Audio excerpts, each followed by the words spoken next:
We should talk about Netflix. Can you remember the first time Netflix was there for you? When Disc 3 of Season 2 of Lost magically appeared in the mail, allowing you to bypass the judgment of that stoner at your local Blockbuster when you've rented it for the third time. Or when they didn't charge you an extra cent for all that time Schindler's List sat on your coffee table because you wanted to seem articulate enough to watch it, but couldn't bring yourself to ever put it in the DVD player. They were there for you again when they started streaming all your favorites. Hangover days quickly became binge-watching days. Then finally, you hit the bottom of the streaming barrel. Netflix again lifted you back up by making their own content. Today we look at 2018's Netflix-produced movie, To All the Boys I've Loved Before. A movie good enough that we've already changed the rules to allow streaming movies on this podcast. So thank you again, you big red monster of a media company, and welcome to You've Got Mails. Get out your pen and paper. Write a love note to all your favorite podcasts. Stick them in an envelope and send them out. I have a feeling that the podcast you truly love has been right here in front of you the whole time. Welcome to You've Got Mails. I'm Jason. I'm here with CJ, and we're here to discuss 2018's To All the Boys I've Loved Before. Hi, CJ. Expertly done. Thank you. Yeah, hi, Jason. Right off the top, every time is perfect. Thank you. So let's get into this movie. This one, I think, of all the movies that we've watched so far, we're definitely not the target audience. Definitely I've not. never felt older in my life watching this movie. I can tell you who the target audience for this movie apparently was. Who? The critics. They love the shit out of this movie. I mean, spoiler alert, I didn't hate it. I actually had a pretty decent time watching this movie. It wasn't bad. Maybe we are the target audience. That's the thing is first I was worried about our podcast because how are we going to slog through these movies? Right. Now I'm worried about it because we might like them too much. I don't think that you can... No, I think if anything, we're growing as people. And we're becoming better human beings for it. I mean, well, maybe. I mean, a lot of this stuff is just schlocky crap, but it's okay to like schlocky crap, right? Dare I say we're evolving? We are evolving. Bigger, stronger, faster, more romantic, right? So let's get into this movie. This movie was released for Netflix only. When we made this list, in my head I had a rule that I wouldn't put movies that weren't theatrical releases on the list. This one slipped in? I don't know how this even got on the list. I don't know where this came from. Apparently, it was probably on a Google list that I found that, 10 best romantic comedies or something like that. But damn it, I'm going to let it slide. Yeah. So it wasn't bad. So this movie is essentially about a girl in high school who writes letters to all of her crushes throughout her youth because she doesn't know how to express it outright. And this is kind of her way of coping with her feelings. Dare I say, healthy. This seems like a healthy way of getting... Hey, you could go stalker route. Yeah. You could go hopelessly pining route. You could go depression. Yeah. She writes a letter, gets it out of her system. Does she, though? Because I feel like she bottles it up the entire time, and this is kind of a arc for her character where she doesn't want to let people in. So instead, she just keeps it to herself and writes about it, when in actuality, had she have asked any of these guys out when she liked them, she might have been in a relationship with them the entire time. But yeah, I mean, it's basically journaling. It's a good way to get through your feelings, I guess. But I also think there were probably better ways to go about it. My biggest question is, why the fuck did she put them in addressed envelopes?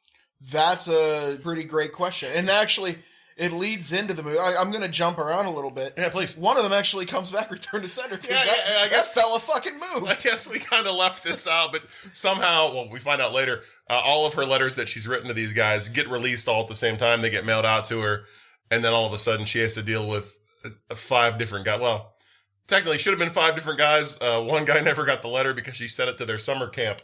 and one guy doesn't show up. No, yeah, the one guy didn't get the letter. Supposedly. We'll get into that later. But yeah, so, she gets all these different guys coming up to her at school going, well, I didn't know this was a thing. Where do we go from here? Since we're starting at the beginning. Okay. Let me ask you, at the very beginning, considering her older sister, who we now know is her older sister. Yeah. The actress playing her is definitely much older than her. Yeah, oh yeah. Did you also think that was her mom? No, I did not. No. Okay, because it was super fucking confusing when the neighbor boy came over and kissed her mom on the lips. That would have been a twist I didn't see coming. Like, I wrote my very first notes are, kiss his mom on the lips, and then, oh shit, mom's dead. No, I felt like she was her sister. Okay, all right. Although I was really confused, they didn't really spell it out, and they're having dinner at the beginning, and the dad, played by John Corbett, who some of you may know from Sex and the City. I had to Google that. That's how I found out what he's from. I didn't. I do know he's on our list. He's in My Big Fat Greek Wedding, so we'll be seeing John Corbett again at some point, hopefully. They're having a conversation at the dinner table, and he's like, well, she won't be back until Christmas because it's too expensive to fly back from Scotland for Thanksgiving. They never established the fact that this older sister was going to college in Scotland. And I was like, who the fuck? Because they said the mom was dead. But then they're like, well, she's coming back to visit. I'm like, wait a minute. Is she just dead to them? Like, did she move to Scotland? I was real confused by all that. There was a little awkwardness there. At this point, I still was trying to figure out if she was the sister or the mom. And I was, why is the mom going to Scotland? Yeah. But it cleared itself up. It did clear itself up. I'll tell you what, this movie had a lot of twists and turns for me. I was really invested the entire time as to who this girl was going to end up with. I really thought that it was going to be Josh, who's the boyfriend of the sister that's going away. The next door neighbor. The next door neighbor, which is always a classic teen romantic comedy kind of thing. He comes over for dinner, tells the older sister that he bought a plane ticket to Scotland, and she's like, oh, not great. You should have talked to me about this. We come to find out that before her mom died, real weird deathbed advice, told her she shouldn't go to college with a boyfriend. So apparently mom was just DTF. Well, you know what they say about Edinburgh, right? Is that always go single? Is that what they say? Yes. Just haggis and hardcore. Haggis and shaggis. Oh, no, I like that. No. We'll come up with something. Yes. But yeah, so I really thought throughout this movie that he was going to be kind of the guy. And then there was a secondary main love interest. You know, she writes these letters to 5 guys. We see 3 of them throughout the movie. Mm-hmm. Peter. I liked Peter. I like Peter a lot. I actually... Not afraid to say I liked Peter. No. Everything's better with a little Peter in it. I really like Peter. As I like to call him, Peter, whoa, whoa, whoa, yeah, Kavinsky. Because I swear to God, this guy said, whoa, whoa, whoa. Like a yeah. Like a Joey Lawrence. Like so many times in this movie. And thank God Peter had these scars on his face, because I really couldn't tell him apart from Mark Neighbor Ruffalo? Boy. Oh, I was going to say, did Peter give you real strong Mark Ruffalo vibes? He is now. He had Mark Ruffalo's voice. Like, I had to Google if they were related. They're not. But my God, was that guy like just like a young Mark Ruffalo? Wow. Go back and watch it. He had identical voices. It's insane. But Peter is basically the boyfriend of Laura Jean, who's the main character's high school nemesis, if you will. The popular girl. They used to be friends in middle school. They separated because one kind of went with the popular crowd. One was kind of the quiet, nerdy girl. And she had a crush on Peter very early on. They show a scene where they play and spin the bottle when they're probably 7, 8 years old. And she has to kiss Peter while her friend at the time, Jen, is interested in him. And this kind of, you find out that the movie kind of drove a wedge between them. Well, that's spin the bottle. Let me ask you. Have you ever played spin the bottle? Did you do that when you were younger? I vaguely remember going to a friend's party at his house when I want to say it was grade school, which I guess would have been like 7, 8 years old. So that checks out as far as the timeline goes. And I feel like we played it, but I don't feel like I ever got to spin the bottle, and I don't think it ever landed on anybody. I think maybe they kept the bottle away from me. I don't know. I remembered while watching this, my very first kiss with a girl. I don't know why I needed to emphasize that. My very first kiss was during Spin the Bottle. Yeah. Ironically, and I'm going to just say this lady's last name, Bottle. No, it was not. Her name was Bottle. It couldn't have been. Absolutely. Was her first name Spinna? I'm not going to say her first name. Okay. Just for reasons. Well, geez, I think Bottle. that's pretty specific. Yeah. Ripe age of 24. No, I was probably 12, 13 maybe. And that was, I had no reason to be there. I was not a popular enough kid. I think I got tagged into a party somehow. Yeah. Let's talk about popularity a little bit in these kind of movies. Because this is something that I take issue with. Laura Jean, played by Lana Condor, beautiful girl, had some of the best fashion sense out of all the people in this movie, just a really cool looking chick. Like, I would hang out with this girl. And she's supposed to be the unpopular one in this high school. Everybody in this high school has impeccable fucking They're all sense. beautiful. So how do you decide who the unpopular one is? I thought it was very odd because the school itself looks like your generic high school. They must have shot this in a real school. It had small corridor hallways, low ceilings. Didn't look like your normal high school musical school where everything's gigantic and there's all these weird outdoor sections. Yeah. I thought it would have been just normal kids going here, but no, all these kids are and it's great. My favorite fucking high school trope in movies. Half of them are well into their 30s, and the other half are maybe teenagers. Yeah, there's definitely... They're all dressed so fucking immaculate. Right? Nobody's going to Goodwill in this town. Like, No. nobody's parents are hard up for money. Like, nobody's wearing their hand-me-downs. They walked out of a magazine ad. I mean, the town's got a Korean grocer, so they must be a pretty diverse town. True. Well, this does, I don't know if you know this is set in Portland, which Portland is a pretty hip Okay. area. Yeah. So, I mean, it does check out that they might have a Korean grocer and a lot of other cool little things. And everybody is just beautiful and impeccably styled. A Korean grocer, and probably, I'm guessing, just by the product placement, 30 to 40 fucking Subways in this town. Okay, I was going to save this for later, but who says that sub's pretty tight, right? What the fuck was that? One of my favorite characters, her best friend. Chris was her name, and she's she's the cousin of Jen, who's her old friend. They're now nemesis. Yeah, that sub is tight, right? Well, that's a sweet onion chicken teriyaki with extra sauce, onions, and grilled. Like, aren't you glad we ate fresh? Yeah, and they have they meet in a Subway. And like Subway, I watched a movie yesterday where two characters meet in a Subway and have a big chat over their sandwiches. And I'm thinking Subway's just throwing out these sponsors left and right. Like, you think that they'd be a little bit more insecure about that at this point. Like, well, I mean, they raised the prices of their subs by like 100%. Oh, don't get me fucking started. We could change the topic of this We could change the topic of this fucking podcast. Welcome to Subway No Way, a podcast with Jason and CJ, where we talk about how much we are upset at the price hikes in Subway subs. Look, it's not real fucking chicken. Don't give me real chicken prices. All right, that's fair. All right, let's get back to the movie before we go on a Subway tangent. So yeah, the movie continues to go on kind of where all these guys get the letters. The guy you think she's going to get with, like the real crush, the most recent crush is Josh, the next door neighbor who's dating the sister. She has to find a way to kind of divert and diffuse that situation. Peter, the other guy who's dating her nemesis, they've just broken up. So they come to an agreement where they will pretend to date for two reasons. To make his ex-girlfriend jealous so they can get back together. And so that Josh, the other guy, completely forgets about the fact that she may have liked him at some point. Totally healthy relationship. Yeah, absolutely.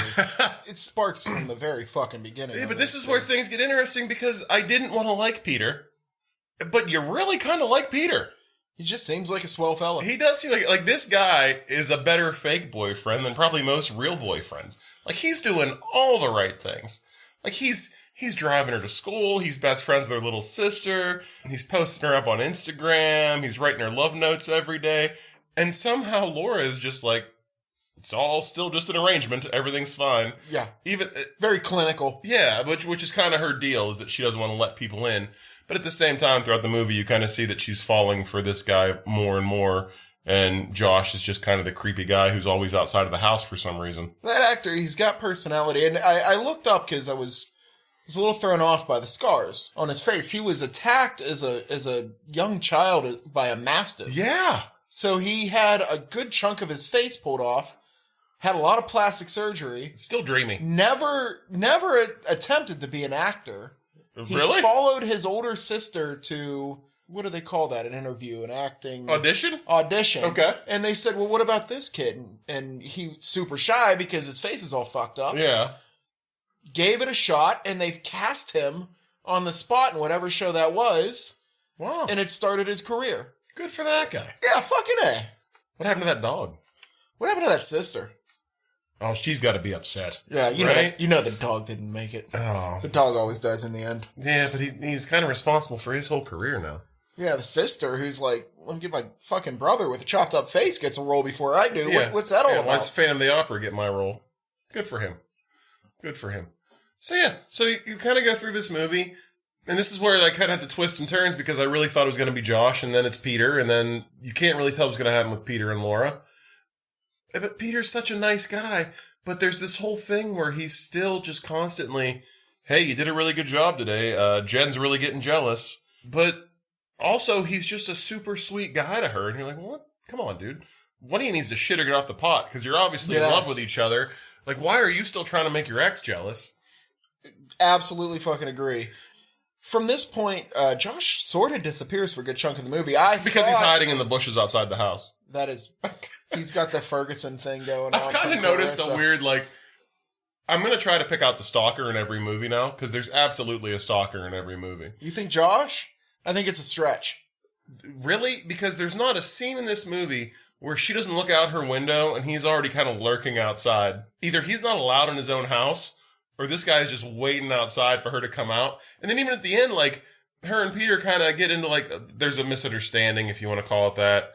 And he comes to the house to try to explain himself. And out of nowhere comes Josh, like, hey, buddy, leave her alone. And like he's just like waiting around the house, just waiting for something to pop off so he can come in and like save the day. I heard you on all the microphones I planted in here. Yeah, like I don't know. Josh kind of weirded me out. I got a lot of problems with Josh, actually. I'm glad they didn't end up together.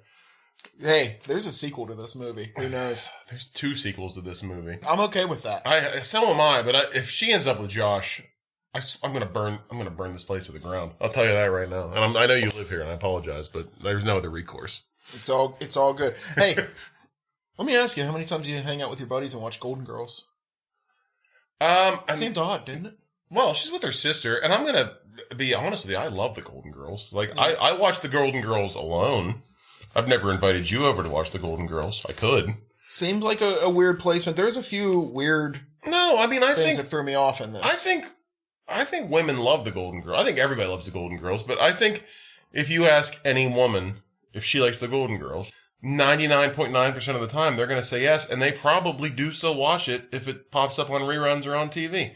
My biggest problem with this scene, where her and her sister are watching the Golden Girls together, they live in a pretty nice house, right? Like, it's a big, beautiful house. Yes. Do they not have a TV? They're watching the Golden Girls on the smallest laptop I've ever seen, but they're in the living room. I was trying to think, is this like a Z-Lennial thing? What, like watching on your laptop? So you feel like you're watching it on like a TV that was the TV the size in like the 80s when the Golden Girls came out? Like, they gotta have a smart TV, right? Like a Roku. Like, I don't understand. Maybe they're like one of those real progressive families that don't have, they say like, oh, we don't even own a TV. We just watch everything on our computer. Dad does kind of seem like that kind of guy, actually. He might. Trying out international cooking and... So I have in my notes, I have John Corbett, dad, cool dad, maybe a little too cool. Did you get was he kind of like an annoying cool dad to you? He was, he was so, like, progressive and, like, wanted to, like, be a part of his daughter's lives that it was almost like... Yeah, he played the Danny Tanner role. Like, he has 3 daughters that he didn't expect to raise alone, and now he's like, I gotta be cool or else they're gonna run away from me. I guess. I don't know. Something about, like, those kind of, like, there was no... Like, I don't like the dads that are trying to be your best friend. Like, your dad needs to be like, the fuck you are going to a high school party where there's drinking and, like, sex? Like, no, but instead he's like, hey, have a good time. He reminds me of my dear old mom. Oh, really? Yes. All right. My mother was very similar. She would just tell me, look, you're going to go out there. You're going to go do stupid shit. Yeah. Go do stupid shit safely. See, I was never... Figure it out. Here's a handful of condoms. I love my parents to death so much. They're just the best parents.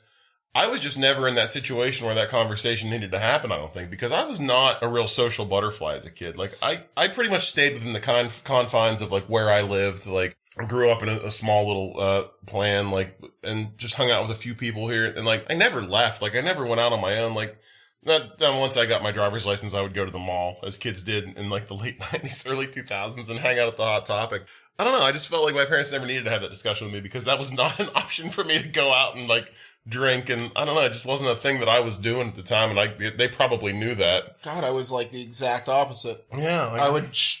There were weeks and sometimes months where my parents would not see my face. I would call in. Oh, God. I would check in, but I was a roamer and not a bad child, but she would just tell me, look, hey, the golden rules are don't hurt anybody. And if you're going to be stupid smartly. Like, if you're going to have underage sex, take some fucking condoms because we're too poor to raise a child. Oh, yeah. You know, things like that. If you're going to go to a party where everybody's drinking and smoking weed, don't be the slowest child at the party. Make sure you can jump a fence. Yes. And always keep your shoes on. She was that kind of mom. The kind of mom that was like, I trust you. Here's my signature. Practice it. Very nice. I could still sign my mom's signature. That was my own role, which I learned in college, was if you're at a party, always keep your shoes on. Because one time in college, we were at a party. All of us were underage because it was like first year. And I was probably 20 years old. People were imbibing.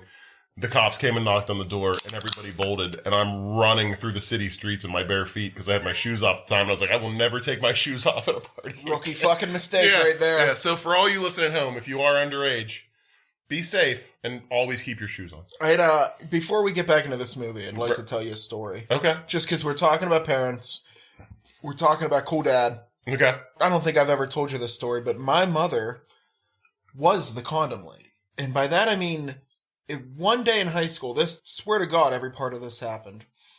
I had stepped outside. I went to a high school where they had an outside portion. You could go out during lunch. Uh-huh. It was about 10, 15, 20 degrees. I just stepped out for something stupid. Didn't have a coat on. Right. Just so happens my mother, my father are driving up the street. Oh no, the mom radar went off. She's like, my boy's outside without a coat. This is in a whole different part of town. She knew.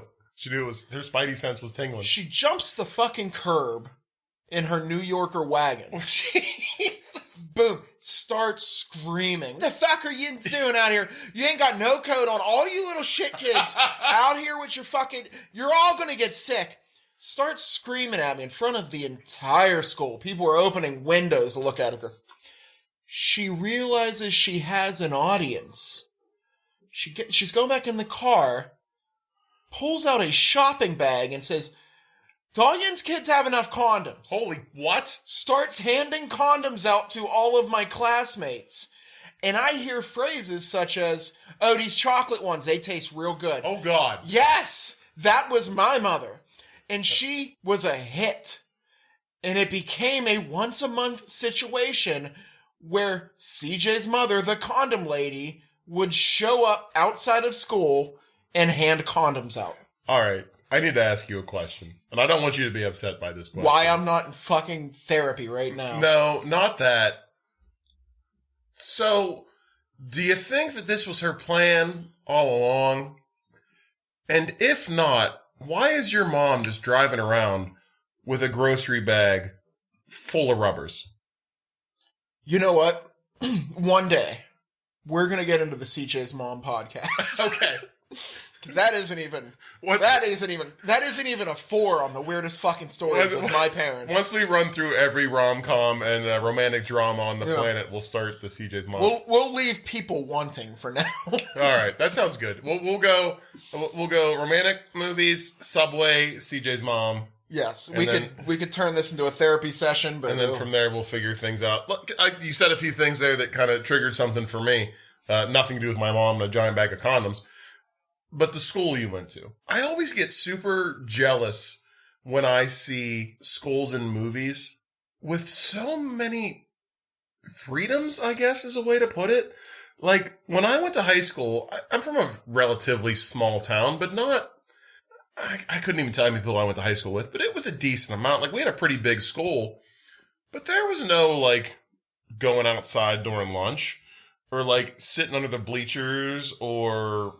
There was no, like, courtyard. Like, once I walked in the front doors of my school in the morning, like, I was inside, confined to that school, unless, for gym class, we were going outside to run the mile or play an outdoor sport.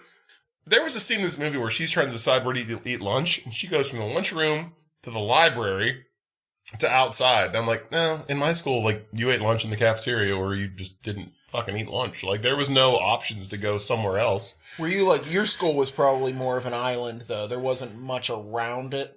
It was in a small suburban neighborhood. I mean, there were houses. People lived, like, right across the street from the school. It wasn't, like, out in the woods or in a field somewhere. I think like, we had a little bit more freedom. I went to high school in the south side of Pittsburgh. Okay. So there are more bars and restaurants per capita than Bourbon Street.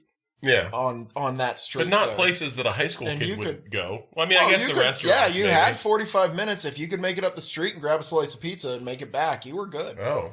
Basically, don't bring any guns in, and you're all right. Other than that, you're fine. See, that's unbelievable to me. Like, that you're just letting high school age kids just roam wild in the streets of Pittsburgh. It was also a vocational school, so some kids were traveling there halfway through the day. Okay. There's a lot of coming and going. You could get out of there and get back pretty easily. Okay. It's funny, the most freedom I ever had in school was actually when I was at my baddest. Because there was a point where I went to Votech as well, but I would go from school to Votech, like it was in a separate part of town. So you would have high school in Hollidaysburg, which is where I'm from, and then Votech was in the next town over, which was Altoona. And at one point I got suspended from riding the bus, and they were just like, well, you can just drive yourself. So I would just be able to, like, I'd be the coolest kid in school, walking back in with a bag of McDonald's for lunch. Like, it was like, you're punishing me, but you're also just letting me be awesome. Be to my own devices here and drive around and bring in 20-piece nuggets for all the kids. So yeah. Joke's on you, Hollidaysburg Area High School. I had a blast being suspended from the bus. All right, back to this fucking movie. Okay. Hey, you know what? And I feel like we're avoiding this movie, but I actually really I did like this movie. I'm trying to contain myself for the rating, but I did like this movie. There was no really bad character. There was the ex-best friend who was kind of a douche. I didn't like her. And even at the end, there was no... She didn't have any kind of redemption, which, again, there's sequels. Maybe she comes back. Maybe we see them kind of reconcile. You know, she was holding... I put in my notes, how to hold a grudge 101. The guy she liked got kissed in a spin the bottle thing when they were 7. Now they're 16 and she still hates her guts for it. And I'm like... And if you saw the kiss... Like, she didn't even want to kiss him. It was, like, the most innocent, like, she's like, there was no tongue. She imagined that tongue. She says there was no, well, she even says, Laura says there was no tongue. And Gene goes, there was tongue to me. Yeah. I was like, well, there wasn't. Like, it was, like, the most, like, quickest, like, little peck. What a great line. Yeah. It was good. Okay, so we basically have the movie up until the point where it turns. They will they, won't they? They go to this cool cafe a few times. Then they go to this ski trip. Yeah. Let me ask you another question. Okay. Did your high school have these things where they did? I never went on them. They took a bunch of kids out and let them. Well, this is the thing I don't know. Like, it's because I was never the kid that got to go on these things. Like, we had there's a little kind of a ski resort, if you want to call it that, in my hometown or close to my hometown. So there was a ski club and like guys that would snowboard, and they would take trips there. I couldn't tell you if they stayed overnight, what they did. But this is another part of these movies that make me jealous about my high school experience, because they sent all these kids away to this ski resort for a ski trip, and they walk into the lobby of the hotel, our main characters, and there's one kid there who's just like, his exact words, I don't want to say it's exact words, but he was like, they told me they wanted, has to have assigned rooms, and he's got all the room keys in his hand. And he just throws them out and he goes, sleep where you want, sluts. That's exactly what this guy said. I'm into it. And then she's like, they made him our chaperone? He's in the same grade. They made a kid from the school. There were no adults on this ski trip. And I was like, what the fuck? But at the same time, I was like, I never got to go on these kind of trips. Like, I think, so here, my one high school field trip, we didn't even stay overnight. No, I had no good experiences like this in high school. There were no, like, overnight trips, like, fun, like, weekends away with, like, my high school classmates. I never went to camp. Seems like a good way to make sure that, like, a quarter of your class is pregnant 9 months later. Yeah! This seems like a terrible idea. Unless CJ's mom rolls through. I don't think my school had the finance to, 1, send children on trips like this, or 2, deal with the amount of pregnant children after this. There wasn't a single, I'm not even sure. I think the bus driver might have been a student. I'm not even sure. I didn't see one adult in this Aside from like 2 parents and a waitress, I didn't see a lot of adults in this movie. I mean, we've both worked in service industry jobs before. If you see that walking in, that's a terrible situation. Oh my God, just like a busload of high school kids like let loose? Yeah. Like this kid's in the lobby just like, sleep where you want, sluts, and the hotel desk clerk is just head in the hands like, fuck me. Like this is what I have to do this weekend? Like I don't want to clean. Like, yeah, like who's going to clean the hot tub? God damn it. In the hot tub. Yes. Here's what threw me off. All these kids partying around here. They have Okay. this romantic scene in the hot tub. That hot tub would be a cesspool. He would not be the only person in there to begin with. No, he was all by himself out there. Oh, there would have been some white fish floating around in that bad boy. Oh, God. Yeah, there would have been, yeah. That's For disgusting. the kids at home, use condoms. Maybe he just shooed him away because he knew he was waiting for Laura Jean to get down there. Oh, he's a popular guy, so he's like, look, I got a plan. Yeah, when they walked in, he was like, you get the hell out of here. So let's go from there a little bit, I guess. This is the scene where they finally decide that they're in love with each other. And they've kind of had like a little bit of a separation where she still thinks that he's trying to get with his ex, but everyone around her can see that he really likes her and that she really likes him. So she's having a evening in the hotel room with her new gay bestie. This kid's awesome, too. He is awesome. And he's one of the guys that she wrote a letter to. Turns out he's now gay, and like she kind of confesses everything to him. He's kind of the guy where she says, this was all, I wrote all these letters. We're pretending to be boyfriend and girlfriend. He's like, girl, he's in the hot tub waiting for you right now. How he knew this, I don't know. But so she goes down to the hot tub. They finally realize that they want to be together. And then the very next day, it all falls apart. I was a little upset by that part of the movie where like there was not even like a moment of happiness where like they dated for a little bit. It was literally, they go in the hot tub together. She gets on the bus to go home the next day. Everyone applauds. So she automatically knows that he's told everyone that they hooked up. And then the ex kind of runs a little bit of subterfuge, where she kind of says, oh, he slept in my room last night. He came back to me last night. So the easiest shit in the world to see through, or at least I thought. I thought so too. But at the same time, I think he did. Like, he never denied it. She comes up to him at the bus and says, oh, did you sleep in her room last night? And he's like, let me explain. She doesn't let him. You come to find out that he went to her room that night after he saw her to end it. He never really says he didn't sleep in her room. I still get the impression that's where he slept that night. Whether anything happened or not, I don't know. I like to think Peter, whoa, yeah, Kavinsky is better than that, but who knows? So, yeah, you get that whole, and this is you come to expect this from any rom-com. You spend the whole movie waiting for them to get together. They get together. Something happens. They split, and then they come back together. I'm calling this the implosion.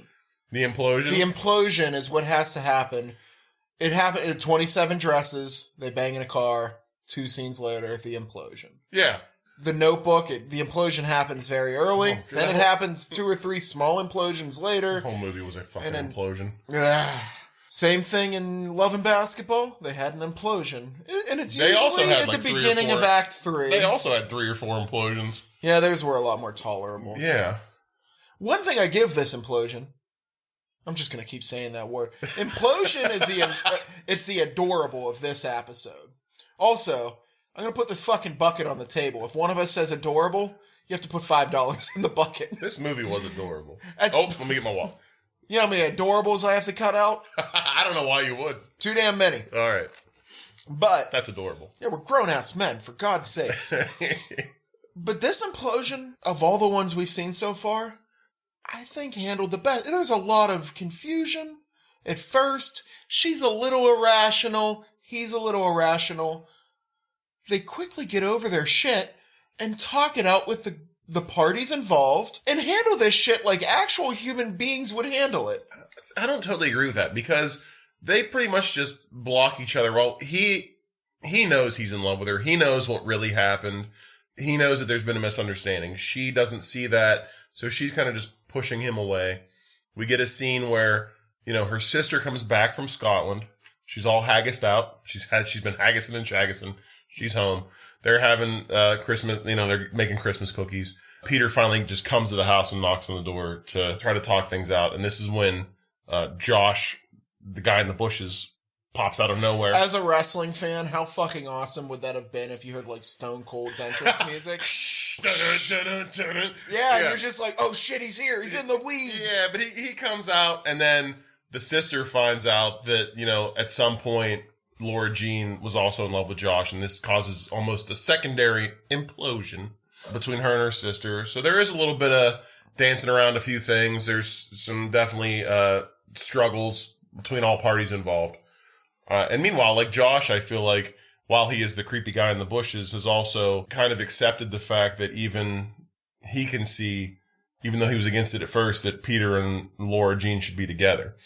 But he's a fucking adult. Yeah, but unfortunately, the sister kind of gets bits and pieces, and then they have a problem. Let's talk about the fact that the fucking sister is first year in college, and they are juniors in high school. Probably good she dumped him. Yeah, there's a lot of weird, like Peter. She says she's over 18. Look, call me old-fashioned, but there is a fucking dividing line. When you hit 18, you've got to... And there's also a secondary... Like, I feel like I wrote this in my notes, too. Peter's ex, Jen, dumps him for a college guy. They're freshmen in high school, and she's dating a guy in college. No, they're juniors. So they're right before juniors, their I'm sorry. senior But year. they're like 16, right? 16, 17. 16, 17, and yeah. She's dating a college guy as well. So, let me ask you this. Let me ask you a question.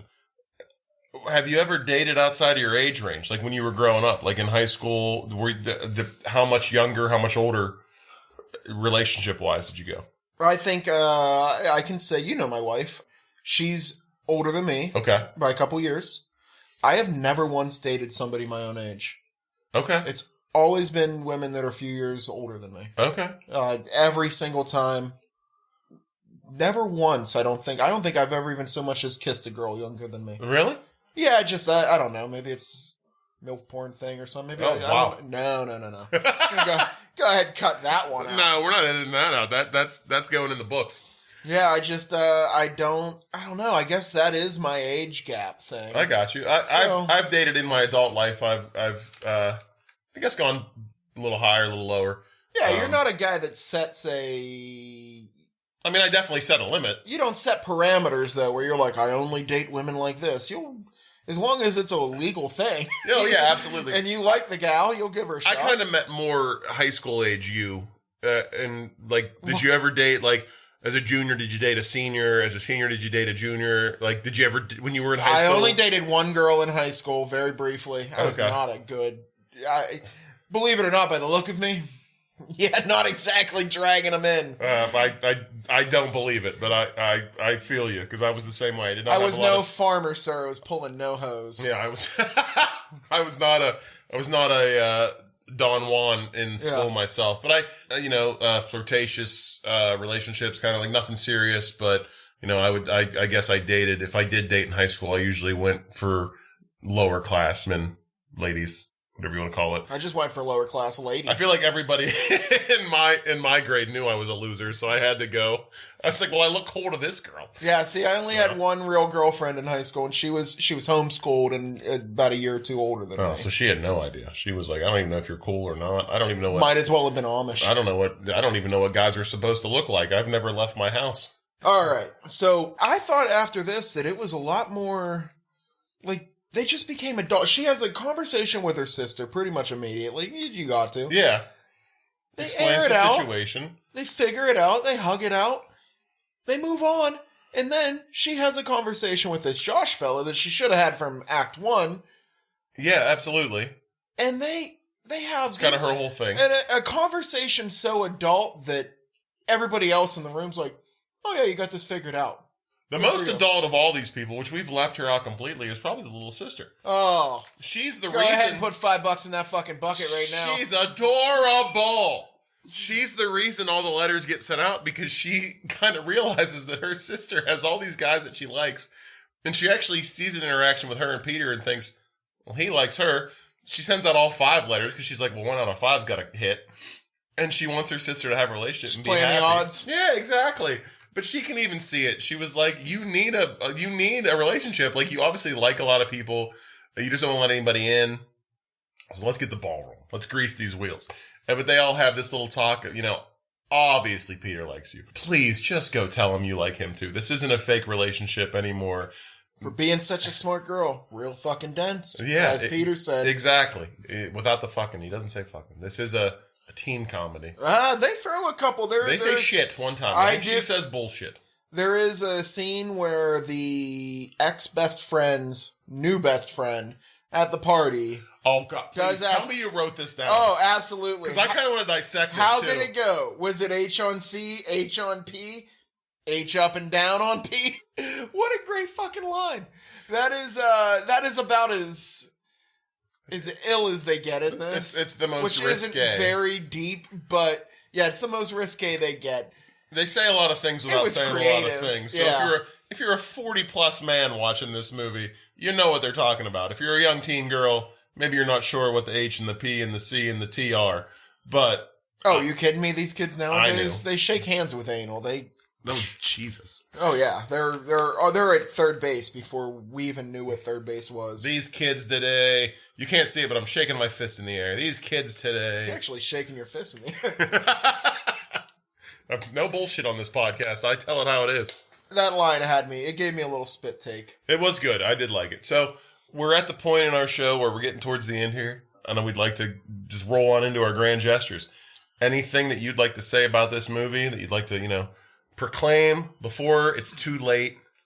Yeah. Tell this movie how you really feel about it. It's not fake anymore. You really want to just say what you feel. What I want to do is actually give you a list of other movies. Okay. I'm gonna say a short list of movies. And I'd like you to tell me what they have in common. Okay. Okay, let's go. Forrest Gump, Love Actually, Saving Private Ryan, The Notebook, Titanic, Jurassic Park, Avengers Endgame, Rocky, Con Air, The Shining, and The Shawshank Redemption. They're not all based on books. I don't know. All of these movies have a lower Rotten Tomatoes score. I'm sorry. All the boys I've loved before. I know that this movie was very highly rated, but 96%. Better than The Shawshank Redemption? 91% on The Shawshank. What? And also, can we talk about the fact that Con Air only has a 58%? You know what? No. We won't talk about that. That's horse shit. All of these movies have a lower critical score. Critical score or audience score? No, this is the actual critical Rotten Tomatoes score. Now, this movie deserves its flowers. I'm blown away. The movies that beat it were things like Casablanca. Oh, Jesus. Exactly. This is not a bad movie by any stretch, but holy... Come on now, people. Shawshank really bothers me. Blew me away. Shawshank really bothers me. The rest, Shawshank? Jurassic Park? Shawshank. Avengers Endgame. Shawshank. It's true. I'm real upset about the Shawshank one. The other ones, upset about... I don't want to say upset. It deserves its place in the pantheon, but not... Heartbreaking. Love Actually, 64%. They don't know what they're talking about. Yeah, they can... Yeah. Kick rocks. That's right. Okay, that was kind of my big thing on this one. How about you?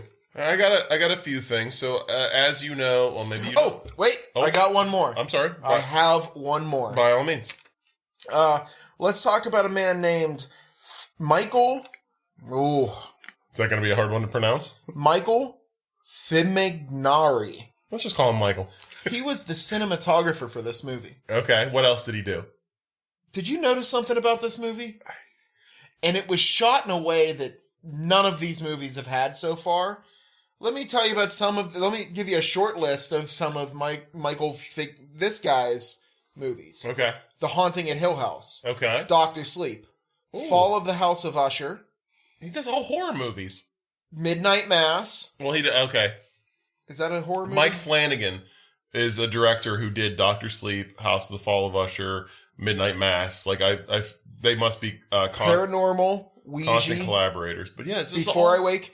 He's a horror movie cinematographer. You know what a cinematographer does. Yeah, absolutely. They set up the shots. They set up the lighting. And it showed. If you watch this movie, you could recut this movie into a fucking horror movie. I did have a weird inkling at one point where, you could probably... There was tension in some of the scenes that, because of just the way it was shot. You could... Because, obviously, she has a lot of, this is tough for her when all these guys find out that this was not meant to-be thing where all these letters were sent out to people, and you kind of felt the stakes and felt like her horror, if you will, about like what was going on at that point in time. And you did kind of get that. I did actually have that thought as I was watching it. So, and they say that movies are often made by the editors and the cinematographers. Yeah. The director's just there to say things and give a general theme. I like that. Okay, but off to yours next. All right, so I only got a couple for this, just little things. One that I thought was pretty interesting was that Jenny Han, who wrote the books that this movie is based on, she shopped this around to a lot of different studios. Everybody that wanted to make the movie wanted to change the race of Laura Jean. Jenny Han is an Asian woman who wrote the book. It's disrespectful. It does, and she wrote the book, and in the book, Laura Jean is Asian. And every studio wanted to cast a white actress, and she wouldn't settle until she found someone that wouldn't change her race, and that was, I guess, Netflix Studios. So hats off to Netflix, I guess. Now, I guess in the book, a lot of her love interests are also Asian males. They changed the race of all of them for the most part, but they did keep Laura Jean Asian. So that's... I give them props for that. Yeah, I would say, you know what? And I was thinking about this movie. 9 times out of 10 this movie gets made. Yeah. It sucks. Yeah. This was the 1 in 10, right? Yeah, here. I think so. And also, Jenny Han, the woman who wrote the books the movie's based on, has a small cameo in the movie. No, she actually plays a chaperone during the homecoming dance.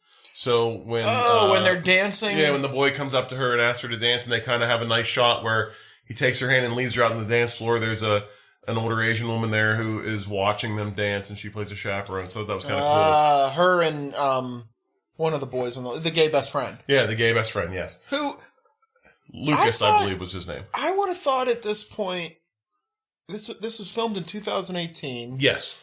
Let's say I went to school, I was in high school right around 2000, 2001. And there were a few gay kids in the school. And it wasn't as accepted, but it was being more accepted. I would have thought by now that, like he said, like, oh, it's not don't let anybody know. Like, I would have thought by now that it would have been accepted. And I would have hoped it would be. I kind of liked the way it was played. It was very much, when he finally brings her the letter, and he says, I'm gay, right? And she goes, oh, yeah. She didn't. Clearly not. But everyone else does. You get the impression from the movie. He was like, I'm out, and I'm happy about it. My mom knows. My dad knows. Just don't go telling everybody, because, it's high school. So I feel like it doesn't want it to become like this, doesn't want it to define him and become like a joke to people. But I feel like everybody in high school knows, and I feel like they're all pretty cool about it. Like even... she tells Peter at one point, oh, I wrote a letter to him. He goes, he's gay. You know that, right? Like, everybody knows. Like, this dumb jock knows. Like, everyone knows and everyone's cool with it. So I didn't hate, like, I didn't feel like he was hiding it. Like, he says he's out and he's proud. It's just more or less, like, I don't want it to become, like, the news. You know what I mean? Like, it's not his identity. People that know. People that don't know will find out and it's fine. But I'm not going to, I don't want it to just spread out all over the place. Okay, that feels better. Yeah. I like that. Yeah, I was fine with that. The last thing that I have is Laura Jean invincible? There's a scene in this movie where she tries to sneak out of her house. She comes out of her second floor window, trips, rolls off the roof, falls about 20 feet, pops right up and just goes, ow, gets on her bike and rides away. That stuntman had a bad day, I can tell you that. It was stunt lady. It was a great comedic moment, but Jesus, was that unrealistic. Like, she would have at least a broken arm or a broken leg. Oh. She just popped right up like nothing happened to her, so that was enjoyable. All right, so with that being said, if that's all you got and that's all I got, let's get into chick flick to a dick flick. Do you have any ideas on how to make this movie more appealing to a man? Sure. One thing that would have made this more of a dick flick is a ski-off. They mentioned black diamond. I don't know much about skiing. Never been skiing once in my life. I know that when somebody mentions black diamond, 2 people better be going on that black diamond course. Is one John Cusack? Yes. To prove their love. Yes. They mentioned this black diamond multiple times, and there is no ski off. On my fucking list, it says ski off! Exclamation points. Never paid off. 3 lines later says, no fucking ski off. Very disappointing. It was I don't know if upsetting. that would have made it a guy flick. What I think would have made this more of a dick flick was a little throwback to some late 90s movies like this, where... so, what I would have wanted to do was replace the dad with Jason Biggs. Okay. Okay? Replace some of the school teachers with... You have Stifler. He's playing... I don't know Stifler's actual name, but... Sean something.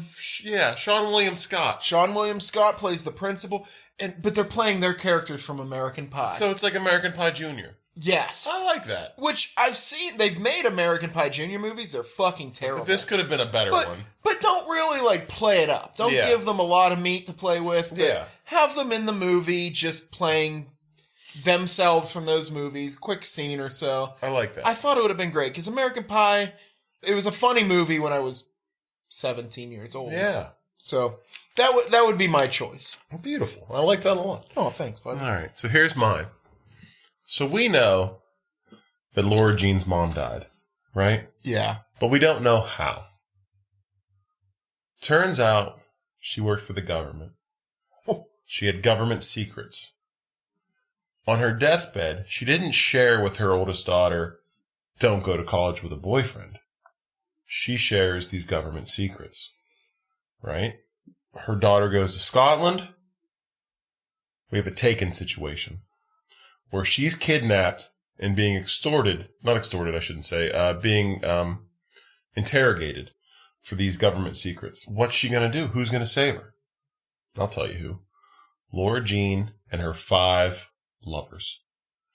She sends out all these letters to these guys. Listen, I had a crush on you since I was young. I know you're proficient in martial arts. One guy's a knife expert. One guy's an explosives expert. One guy is a getaway driver. I don't know. You got a crew of 5 guys.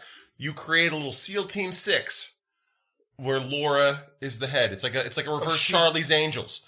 She's like the head of this team, and then her 5 crushes all have some kind of specialized experience in combat. Oh my God! And they have to fly. The banter alone. They have to, and they're all vying for her love. It's who's she going to end up with? But also, are they going to save the sister?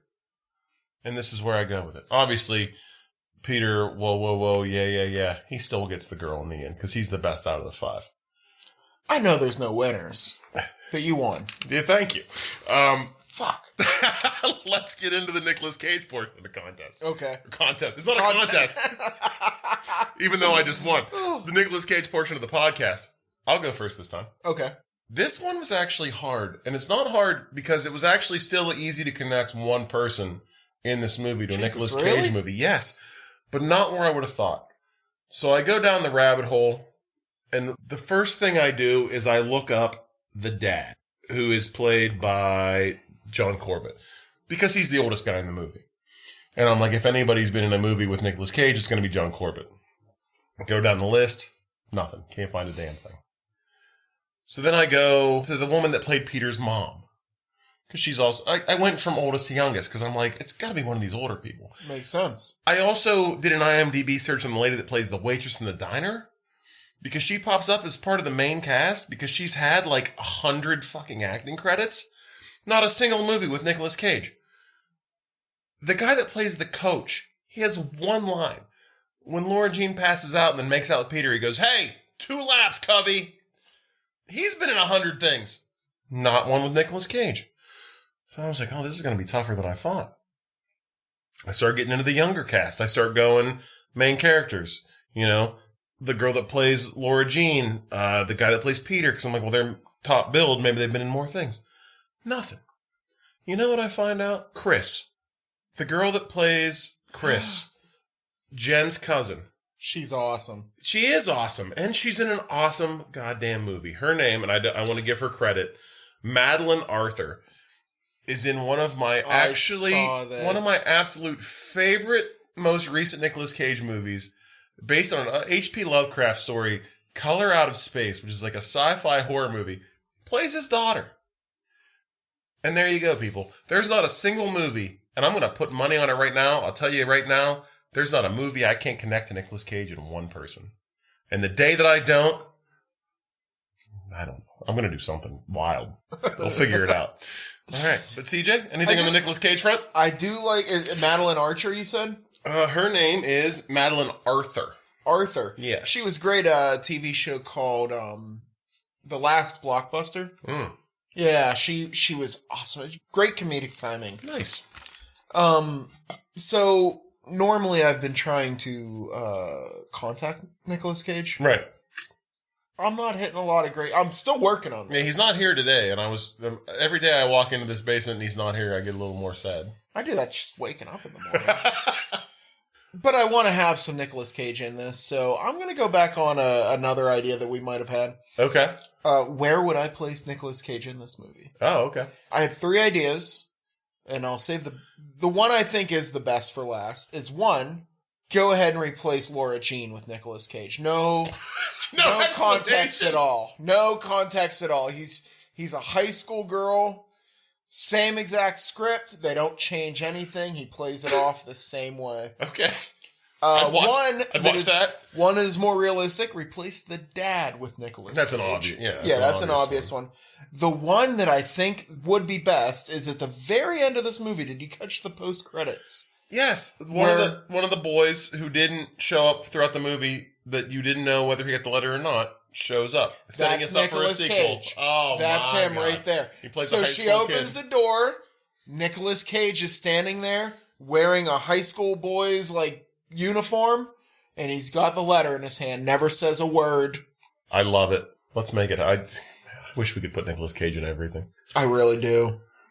And how the Con Air didn't get a better rating? Put the bunny in the box. You don't even want to know where Face Off landed. Oh, Jesus.